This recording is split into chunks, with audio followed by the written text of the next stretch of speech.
All right, tonight we got one of the top young guns on the show, Beau Schilling. He's grew up in the fishing world and decided to get serious about the tournament game. It's really paid off for him. It's starting to pay off. One of the most humble kids I've ever met.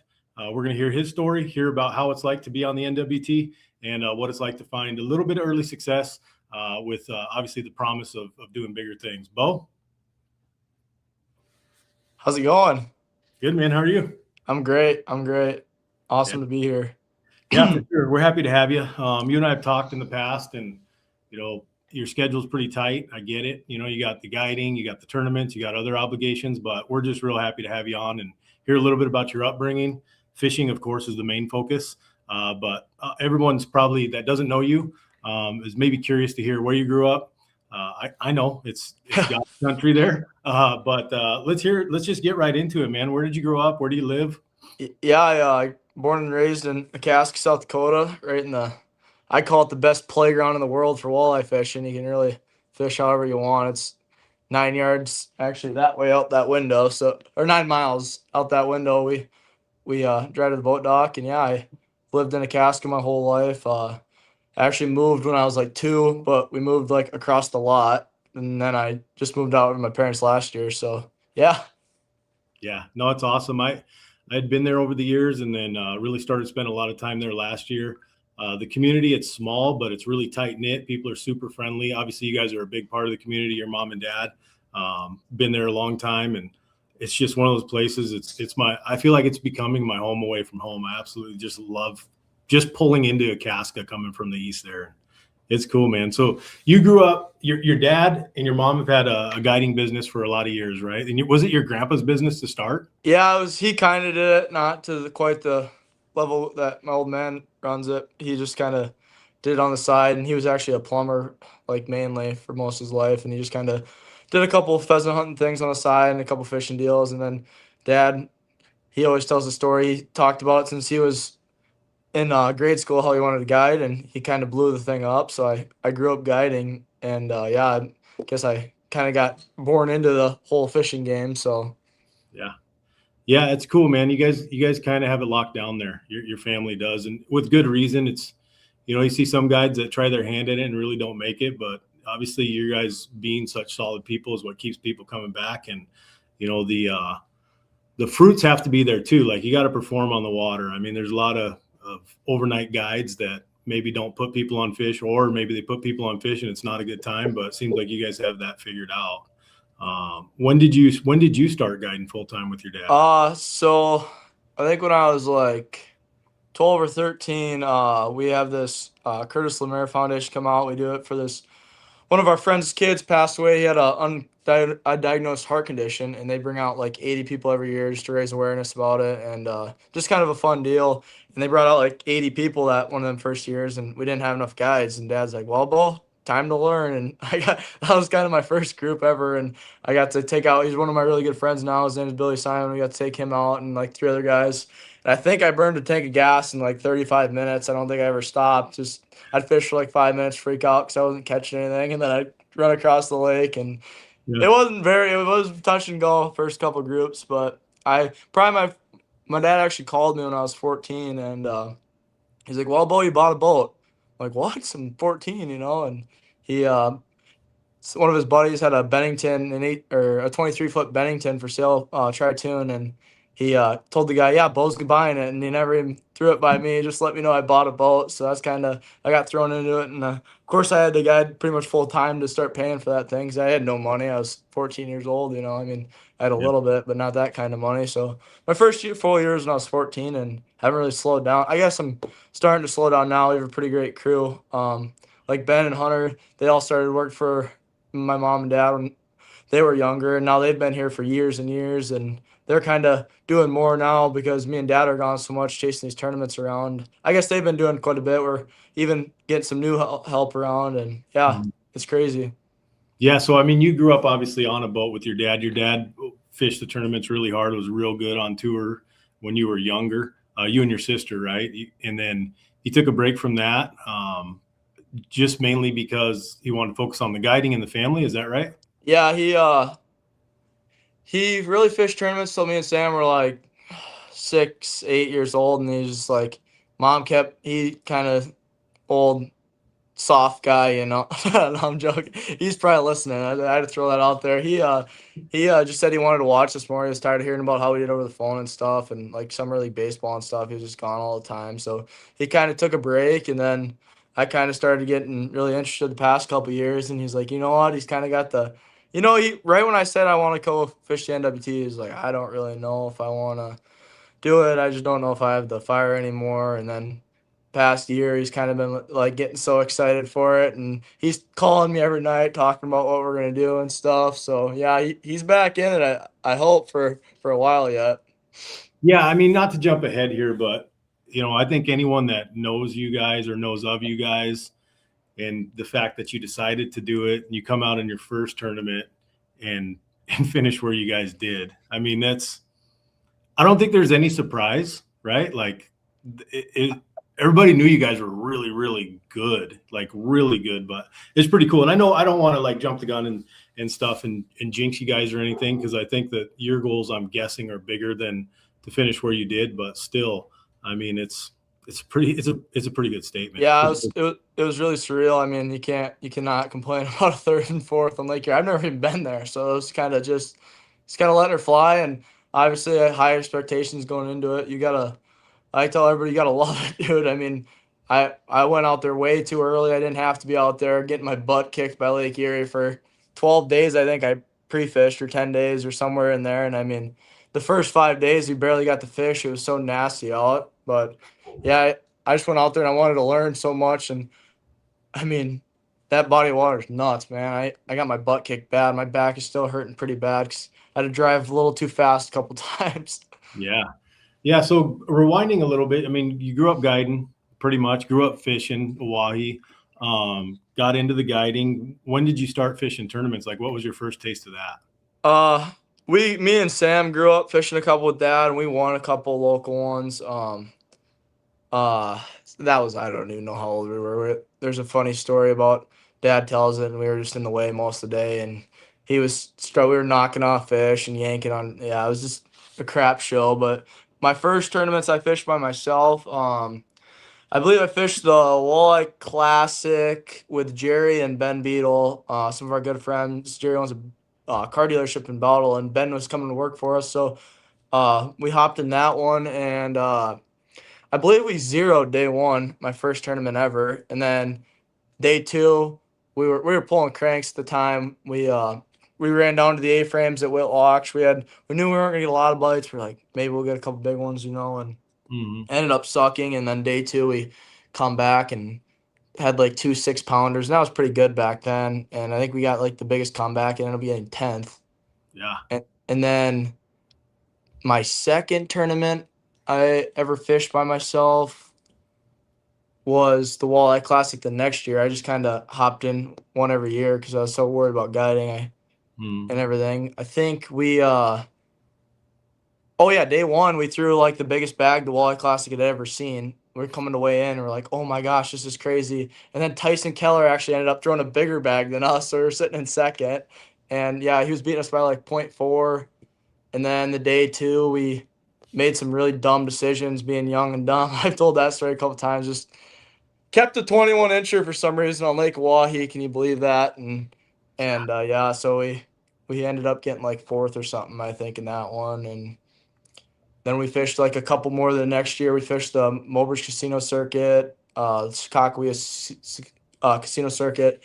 Me and Dad fished the Sakakawea one. I think we got like 17th or something, not very good. And then we got second in the Mobridge Casino Circuit. That was me, Hunter, and Ben. But that was just kind of a couple local ones. And then just this past year was kind of the year I decided to hop. Me and Brady Gear won the fall brawl, and that qualified me for the national team championship out of Francis Case. And after that, that's kind of when I started hopping in a couple big ones. Yeah, because then last year you won the Gov Cup. It was crazy because I was following that. I didn't fish it last year. I don't really fish a lot of tournaments, but I follow it, and you guys won, and your dad and your sister got second, right? Yeah, it was pretty surreal. I don't know. Like I said on stage, the only thing that could have been better if McCumsey, our other travel partner, would have got third. And he was sitting there to do it after day one. He just had a tough day too. So it was pretty. When do you ever get to get first and second with your old man? That's pretty special. No, it's awesome.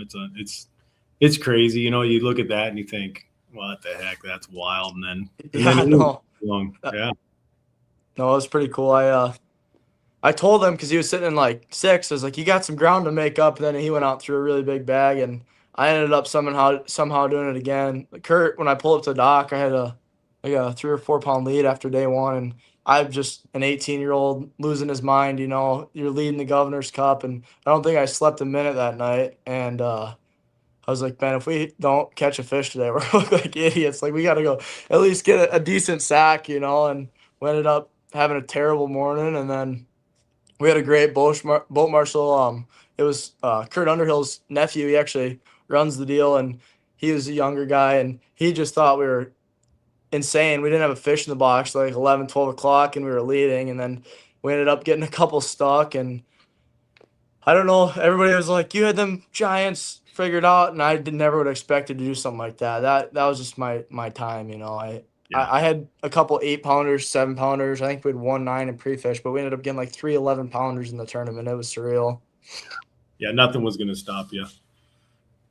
Yeah, it's just like I don't know. I tell everybody that it was my day. It was sometimes everything just goes your way, and that was one of them days. Yeah. Would you say so? You've been like in the lead in tournaments going into the second day, and you've also been, down towards the bottom. Would you say that you feel more pressure when you're not performing? Would you say you feel more pressure when you're up there? I like being in like I like being a couple spots down because then you can swing for the fences and you don't have a whole lot to lose. When you're leading one, everybody or anyone who's led a tournament for you, I just freak out. I don't know. I'm just like I gotta do this now because you're like expected to do it. Mhm. I'd rather be like if it's like a 2 or 3 day tournament, I'd rather be like just a couple pounds behind where I can just come back and just you like everybody says you can't lose it on day one, so just kind of be right there after day one, depending how many day tournament it is. I would much rather be a pound or two behind. I know that sounds crazy, but there's just so much less pressure on you. I feel like a lot of Yeah. less eyes looking at you. I think. Yeah. No, that totally makes sense. So then you're guiding a lot. You guys pheasant guide right in the fall. That's Yep, another. we got bird hunters in October through January, or December, whenever season closes. They changed it a couple years back. It ended the end of January this year. Yeah. Yeah. They made it way longer. So you fish all the way up until that. And I mean, when you're obviously we can fish year around here, not like Minnesota where they got a season, but when you're out guiding bird hunters, are you wishing you were still in the boat? Oh, trust me, we make it out after we get done early. You know, we sneak out still, and we have clients come in and clients leave, so we usually have a day off to go sneak out and stuff. But yeah, obviously, I do a lot of I like to deer hunt too, so I chase around a couple deer in the fall. Try to go and I archery hunt quite a bit. So you're fishing still, but not quite as much. I think it's good to let your mind get a rest because that's all I think about all summer long usually. Yeah. Yeah, no, exactly. I feel that because I do some ice fishing, but it's just not. Seems like the last 3 or 4 years, it's gotten less important to me and more. Open water is more just where it's at. Yeah, Ice fish.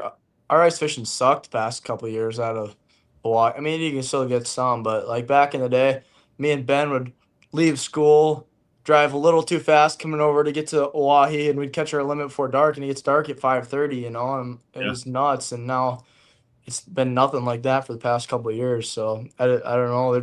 They're huge now. We got so much bait in this system. It's like they're just big fat dormant girls in the winter. yeah, yeah. We used to go up and hit Pollock Bay a lot, and then like Whitlocks, we'd go ice fish down there a little bit. But it seemed like you could go out there and run pop ups or jig or whatever and catch, even if you had to sort right to get a limit of nice eaters. Yep. You could do it right, and there were days up on Pollock where the perch and the walleye were going, and the last couple of years we've been out there, and actually we didn't even go out there to fish this year, but the previous couple of years to that, it was a little tougher. Yeah, we always sneak out early Mobridge ice, and that's always usually pretty good. And it seems like the best bite nowadays. It doesn't really stay consistent throughout the winter. Yeah, yeah, absolutely. But I mean, that's the crazy thing too, is we've had such mild winters here. It's been, we're used to out here in eastern South Dakota, we're used to 30 plus inches of ice, Yep. right in February, beginning of February. I don't think I've seen over 20 in 3 years. Maybe a couple times 24, but Yep. it's been so mild and I don't know. Yeah, we used to drive snowmobiles. I have two snow. Actually, my dad made my dad buy two snowmobiles a couple years back, and we have not got snow since. And he's just mad about it. He'll probably hear about it after this because he remembers it now. But yeah, I was like, Dad, we need these sleds, and he's like, Yeah, we'll get them, and haven't got snow since. It was kind of sucks. Well, thank you guys. That's why we haven't gotten any snow, because you bought sleds. Yeah, I bought sleds. Yeah, for sure. All right, so let's bust into Erie, man. Tell me about. We talked a little bit about it, but obviously we're past the point where you decided to fish the NWT. You and I talked before you were heading to Erie, because you were heading out there super early. What did you right away? What were your thoughts when you got there? What were your feelings on just laying your eyes on that body of water? I've never been there, so it's new. It would be new to me too. But yeah, tell us what you thought there. Yeah, I drove out. I got there a couple days before my dad, my Cubs and them guys, and I drove out and I'm like, oh my gosh, you don't realize how big it is till you get out there. That body of water is absolutely ginormous. And I come out of Monroe the first day and you just can't see land in any direction when you get out there. And I called Dad, and Dad was on the phone with like I think Kurt Underhill, and they were laughing at me because like, where do you go? You just get out there and you're like, where do you start? But Yeah. pre-fish was pretty good. It's just about covering water. It's just so tough to cover water with the weather we had. I felt like I had one day of pre-fish instead of 10. Like and when you're coming in, you got to go 5 mile an hour. There was one day me and Dewey were coming in side by side, and he kept slowing down to make sure because I was by myself, and just rolling over 7-footers one after another at 9 mile an hour for 20 miles. Just Oh, it's nuts. yeah, that sucks. We get on Oahe. You know how Oahe is. It can get what I feel is pretty bad if you got a wind coming down the channel. But I don't know, man. 7-footers just sounds absolutely stupid. That one day I was pre-fishing. I was past the islands and everything, and we had a northeaster. It's like what they say you probably shouldn't go out on. And of course, I was out being dumb and just looking for fish. And I was like, well, I don't need to fish. I can just find them, Mm. and kind of see where they're sitting. And I bet they were 11-footers, just rollers. They're like 40 yards apart, but they're just ginormous. Just when they fall, I'm like, it's nuts. I mean, biggest waves I've ever been in. I actually wore a life jacket. I've never put a life jacket on a boat, and I wore a life jacket pretty much every time it got windy out there. It's nuts. Yeah. Yeah. I mean, that's like, I don't know if anxiety is the right word, but even just like having to pay attention to what you're doing, just so you don't get crossed up the wrong way in a wave or something. I mean, that's crazy. Yeah, I didn't wreck nothing or anything. I mean, a couple loose screws, but that is crazy. I mean, everybody was wrecking stuff, and even my old man wrecked. Well, I guess he was in a hurry. It was he wrecked a couple he tore his power poles off twice while we were there, and broke a transducer cord on his live scope. I was like, Dad, I'm the 19-year-old. I'm supposed to being in a hurry and wrecking stuff. You got to slow down, old man. He's just getting after it. Yeah, and no, it's nuts. We ended up just you kind of had to chase the warmer water around, like kind of a little murkier water, like foot of clarity, 10 inches clarity kind of stuff, and that's kind of seemed where to hold the best fish. And yeah, I was just throwing. I actually grabbed a couple. I was just throwing like 4.5-inch mooch minnows, pretty much, just stuff like this, Oh, sure. Yeah. and just like 3 1/4, half ounce, a lot of half ounce, 3/0, then BMC red lines. I was throwing a bunch of those too. So, Oh, my shit. opinion, you could throw whatever you wanted. They weren't too picky, you kind of could fish however you wanted. It was pretty cool, and it was just about getting baits down to them in waves. It's People don't understand how hard it is to get a bait like within 2 foot of a walleye and 4 to 8 foot waves. Oh, yeah. It's stupid. I mean, it's ridiculously hard. Yeah, you'd almost have to always go with the waves because every time you try to go against them, your trolling motor's flying out of the water, and Oh, yeah, yeah. it's nuts out there, man. It definitely, if like, it's the funnest fishing on the planet if there was no wind. But I hate that body of water. I don't ever want to go back personally. I had a very, very good tournament. I could care less if I ever looked at Lake Erie again. Yeah.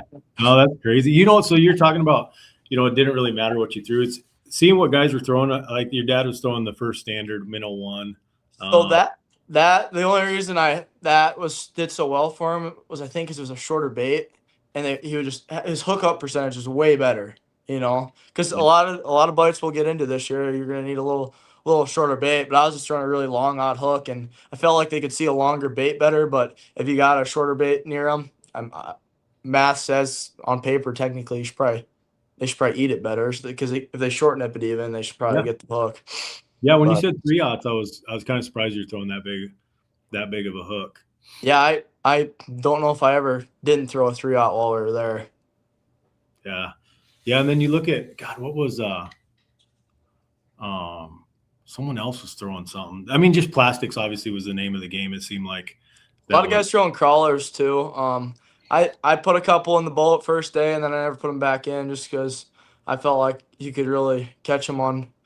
A lot of guys said they found a couple stingy bites, but I never really ran into one. And I don't know if they were just spawners or why they were stingy in some spots, but yeah, it seemed like I even was catching a couple on jig wraps on the 11. I would just throw it in front of them and just see how fast I could catch one if I had to, and just sure. covering fish, and it didn't really seem to matter. Like I said, I just threw a bigger bait so they could see it better personally. Yeah. Makes sense. You throw a lot of plastics on Hawaii, or are you more like, you Yeah, told me, it's really depends. Our fish, most of the time, you can really fish them however you want. That's why I say it's the greatest playground ever. A lot of jig wraps. Jig wraps probably the main.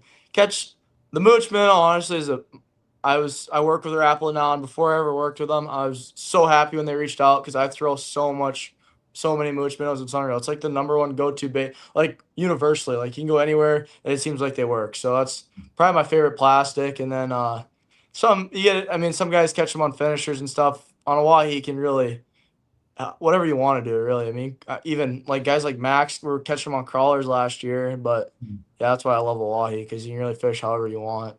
yeah, for sure. So you get through pre-fish, get into the tournament. What were you feeling like at takeoff?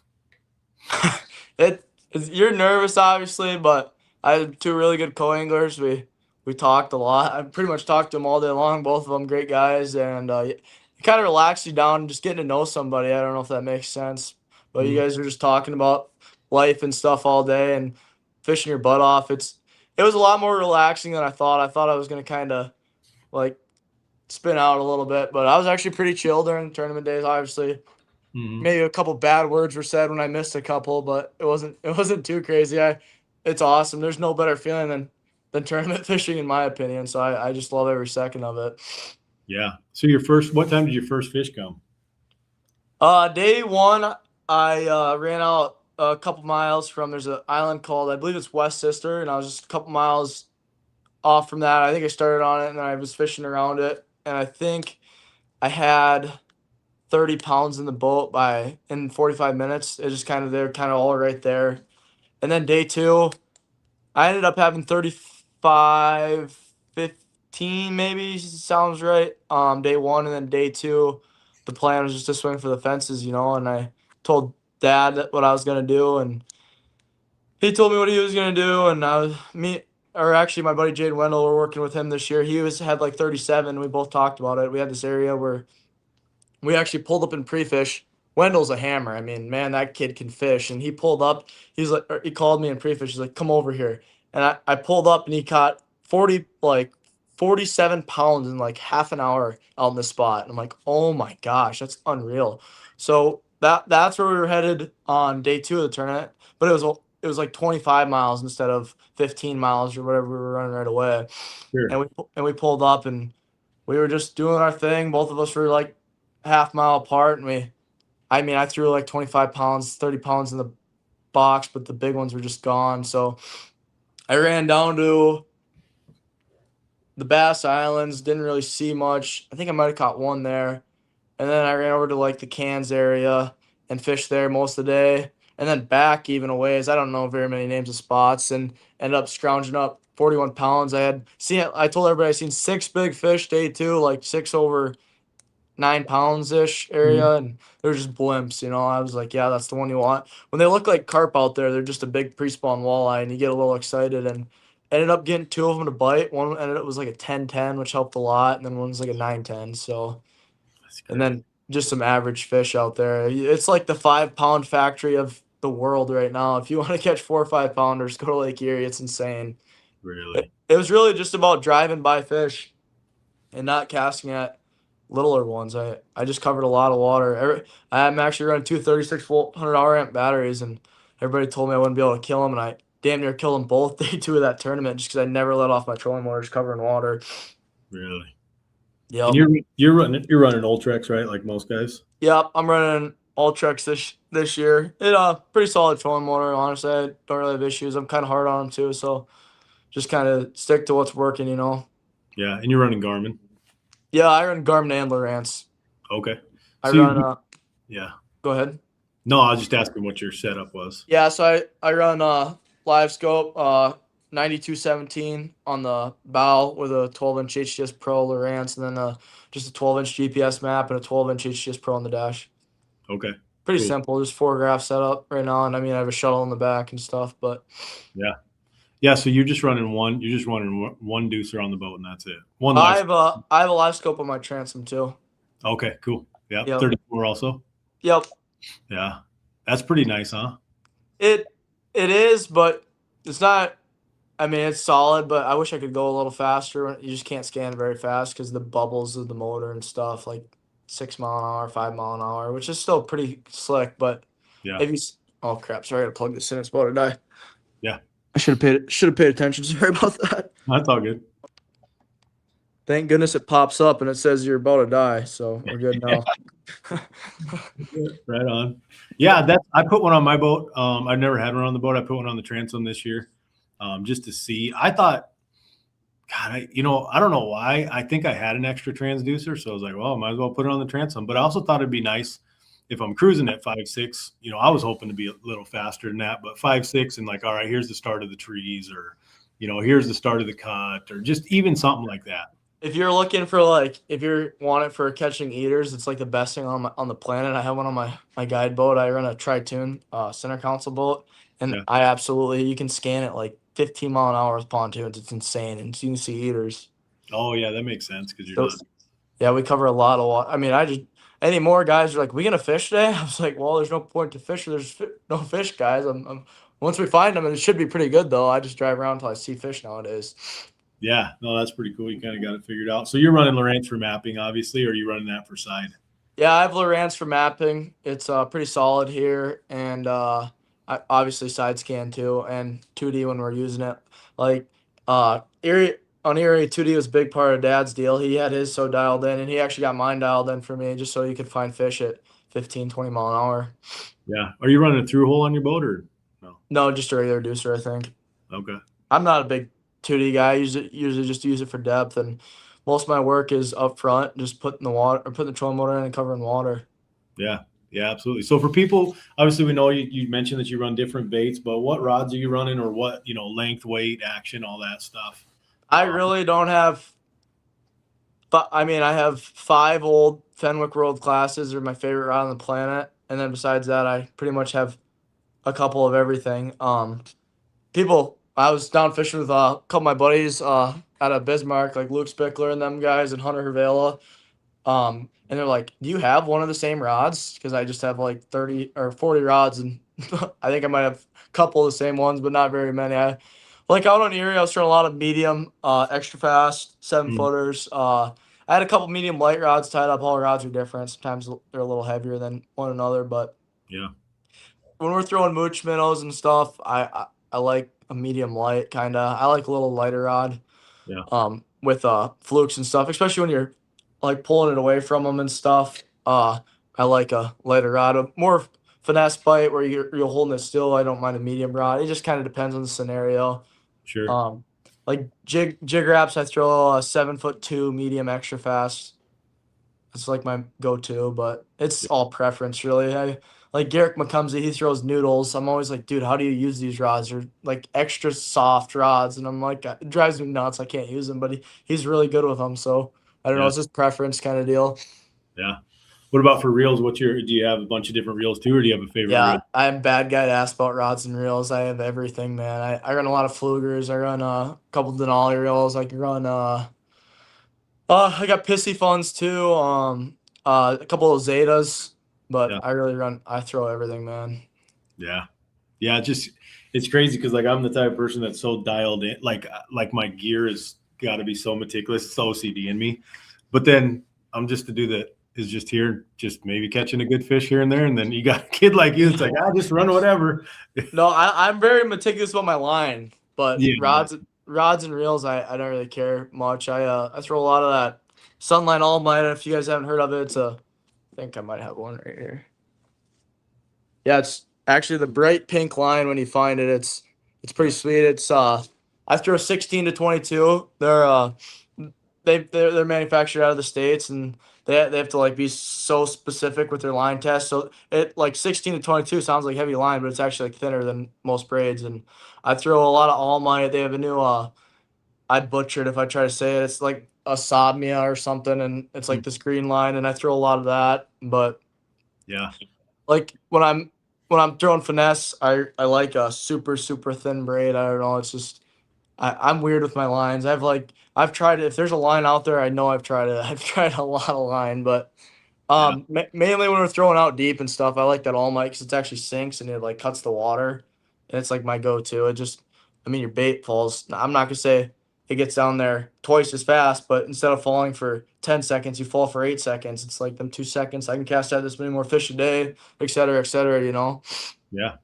No, you brought up that I watched another podcast of yours and you brought up All Might. And I didn't realize how thin it was because I've been throwing Berkeley forward, right? Yep. And I've always been a fluoro guy, just straight fluoro, like straight spools of fluoro. That was pre-live scope for me.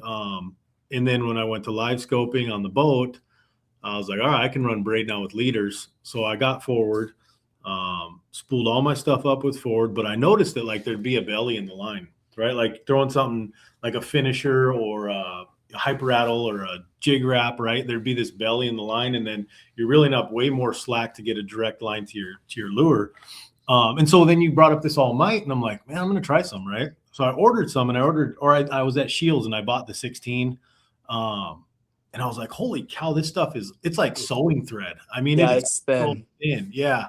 And you had said 18 to 22 was kind of like, there can't be that much of a difference between 16 and 18, but there is, but it's still super, because it's non-coated, right? So yeah, I throw 22 a lot. 22 is like probably my most, and 18 is probably second. I do throw a little 16, and like we get a little shallower and stuff and little lighter baits, but just kind of depends on your scenario. But everybody's like, I got 13 pound and it's breaking. I'm like, well, 13 pounds like regular 6 pound, you know, it's so thin. But there's like different regulations over there. They can't, like some line companies are a little like they're not exact on their poundage, and they have to be like perfect. So their line is actually right technically, but it's not the normal anymore. So yeah, we look at it too, and I think about it like this may be right or wrong, but the coated stuff would be less abrasion, right? Because it's got something that's kind of almost a lubricant to keep it from abrasing, whatever that word is. So this stuff be non-coated. That's maybe why people are breaking, because they're getting nicks and they're not noticing it. It's just less protected. But if your maintenance is good on your lines, then it should be good. Yeah, really all I do after I really pound on a rod and reel for a while, I just take like 20 feet off, and usually you're good. But some guys like will re-spool their rods. I mean, I had the same All Might on all year last year, just after 2 weeks of pounding on it. And I get a little worried before tournaments, so I always just pull out 20 feet, cut it off, and then you're usually good. And I'm a guy who puts extra line on all my rods in case I have a train wreck and I happen to lose some of it or something. So yeah, you can still fish it. You don't have to re-spool. Now, I'm excited to try that stuff. There was a lot of times where, and obviously on Oahe, especially when you're going after fish that are deep, getting down to the fish fast is more important. Huge. Yeah. And like you said, the bow thing, a lot of guys struggle with that because they see their bait and it's just getting there. And by the time they reel down, the bait's already below them and stuff. And sometimes that's a game changer, man. No, I'm stoked to try it just because I can see the advantage of having that, cutting though. It's obviously smaller diameter, so it's going to cut faster. I mean, it just absolutely makes sense. And then a sinking braid, I guess. But so those are the things that, fine tuning your game just makes you that more effective, right? You do this, or you go to a different leader material, or, for me, for the life of me, beginning of last year, I was always used to like 12-pound leaders, right? Well, I kept tail hooking my finishers, those finisher 9s before the 10s came out. And I'm like, what the hell? So I asked someone, I forget who it was. I'm like, what are you doing to keep from tail hooking like every single drop? I'll just run a 17-pound leader. Well, done. Makes sense. I throw a lot of 20-pound and stuff. Yeah, it's just I don't know. It's just like stiffer, so you don't when you're throwing them, because you know baits when you cast them, they're going like this up in the air or whatever, and that would drive me nuts. I switched to heavier, and it kind of worked for me too. Yeah, I mean, it was instantaneous. So as soon as I went to 17-pound, it happened way less. Caught more fish because you're not wasting cast. You know, you get lined up on a fish that's down in a tree, and you make a cast, and then it looks at your bait or chases a little bit and turns around, and you're like, what the hell? You start reeling in, and you feel the difference, you know? Yeah. God, dang it. So there's little stuff that goes into it. So. Yeah, I honestly didn't care about anything, and I just kind of figured it out before I started caring, and now I'm really like I fished for 3 years probably with $20 rods. Now all my rods are stupid expensive. It's an expensive hobby. I tell you that much. It's a very expensive hobby.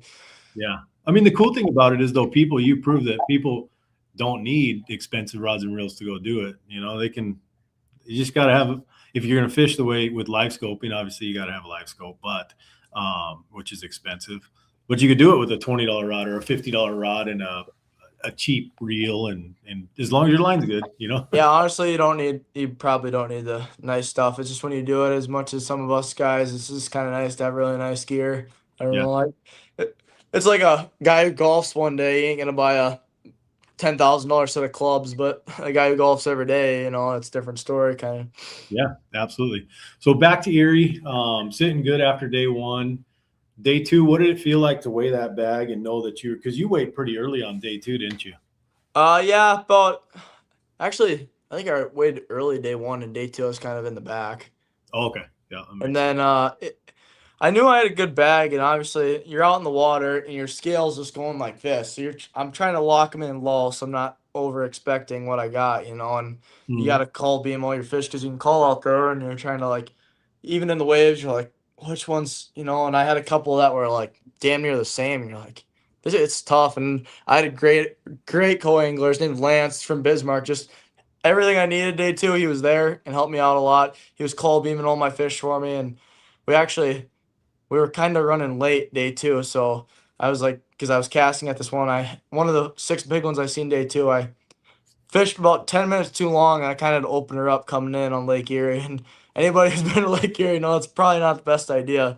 So we got into time, and we actually made it with some couple minutes to spare, and got up to the stage. And I didn't really know what I had. I figured I had high 39s, and then I heard 41. I was like, yep. I mean, you can't complain about that at all. And yeah, Lake Erie, man, anything can go wrong out there is the thing. It's kind of scary, because I had one day I had a breaker pop on my boat, and my bilge wasn't working. I was like, what's going on? And I'm out in the middle, and it just ended up being a breaker. But like, if something like that goes out there, it's scary, man. Honestly, it is. Yeah. I mean, that can be life-threatening for sure. It's like basically the ocean, right? It's just, you might as well be on the ocean. 40-degree water temps too. If you go in, it's not going to be a good deal. No, not at all. I mean, obviously everything's relative, but you get on places like Oahe, it can be the same thing too, where you just safety first, right? Yeah, you just go on Oahe. You can pretty much go slow and run along a shoreline, and most of the time be all right. But Lake Erie, it's just like you're out there, man. There ain't nowhere to hide behind. There's nowhere to go. Yeah, I've never really put on a life jacket on Oahe besides for tournaments and whatnot, and I was wearing them on Erie. It was like, holy crap! And you're up there trying to live scope, and you reach down to grab something, and you're falling over and stuff. And I mean, I'm pretty agile. I like to say anyway. I was falling over and stuff too. It was, especially like day one of that tournament when you're up there. It's just wham, wham. We had 25-mile-an-hour winds day one. Yes. Yeah, that's nuts. So then you weigh yours 77 even, is that right? Yeah, somewhere like that. I think I was sitting in like third right when I weighed, and then the leader day one bumped me and Dad into third and fourth. So I mean, great moment. It was surreal. I mean, to get fourth in your first NWT event against them guys, it was pretty nuts. Yeah.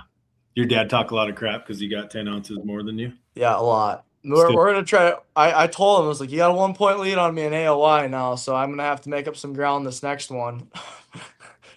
My goal is just to beat my dad in the next one, if anybody was wondering. I just gotta, because I've heard about it since we got back. He's like, I told you I was gonna do it, and I was like, yeah, I'll give you this one, old man. But Yeah, because now we go to your home. I mean, your backyard, right? Like that's how pumped were you to see when they announced Mobridge?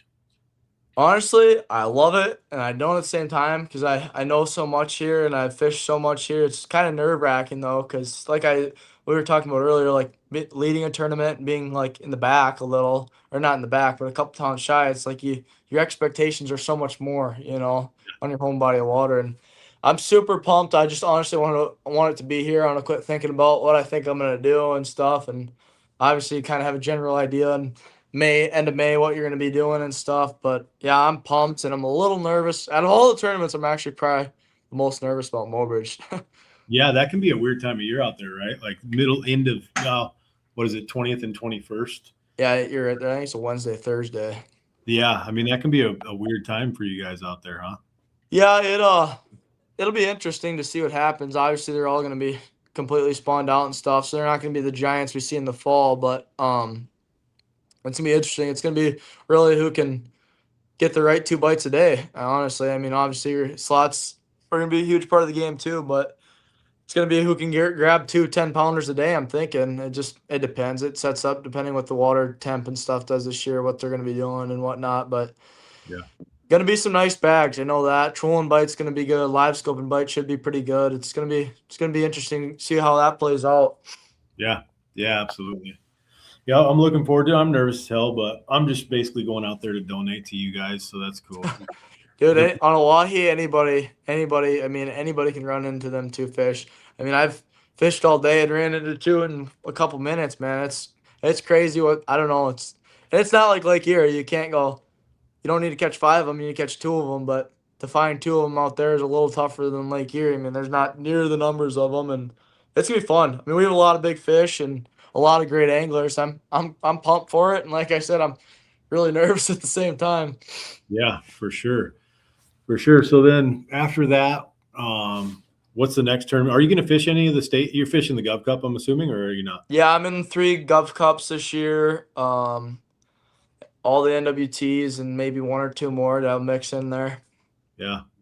Yeah. Because now this year, don't they have North Dakota and South Dakota Gov Cup on the same weekend? Yeah, I'm fishing Montana Gov Cup, South Dakota Gov Cup, and we're going to do the Wyoming Gov Cup. Where's the Wyoming Gov Cup this year?